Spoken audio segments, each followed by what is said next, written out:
حدا عين الدليتن تمنيتن دما نبروم تمنيتم كفصملهم دما لእግዚአብሔር አምላኽ ኣብ ተመሳሳሊ ሰዓትን ተመሳሳሊ ሕቶን ሓተትዎ እግዚአብሔር ግን ነቲ ሓደ ብሕቱ መሰረት ዝደልዮ ይሃቦ ነቲ ሓደ ግን ከልከሎ እዚ ዝተኸልከለ ሰብ እምበኣር ከም ዝኽብል ናብ እግዚአብሔር ቅሬታ ኣቕረበ ኩሉ ቢድካ ምዃኑ ይፈልጥ እየ ሂብካ እውን ኣይጉዳእካን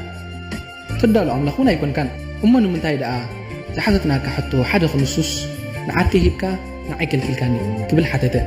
እግዚአብሔር ኣምላኽ ድማ ከም ዝክብል መለሰሉ ወደ ንስኻ ዝሓተትካኒ እንተሂበካ ክትጠፍኣኒ ኢኻ ንዕኡ ዝሓተተኒ እንተኸልኪለዮ ድማ ክጠፍኣኒ እዩ በሎ እሞኸ ኣሕዋተይ ንእግዚአብሔር ኣምላኽና ንልምኖ ተዘይሂብና ግን ኣይነማርሮ እቲ ምንታይሲ ንሕና ንደልዮ ኢና ንሓትት እግዚአብሔር ግን ንደልዮ ዘይኮነስ ዘድልየና እዩ ዝህበና ድሓር ድማ ፈጣሪ ዝፈጠራ ነብሲ ኣይርስዕኒ ኣታ ኣብ ፀበባ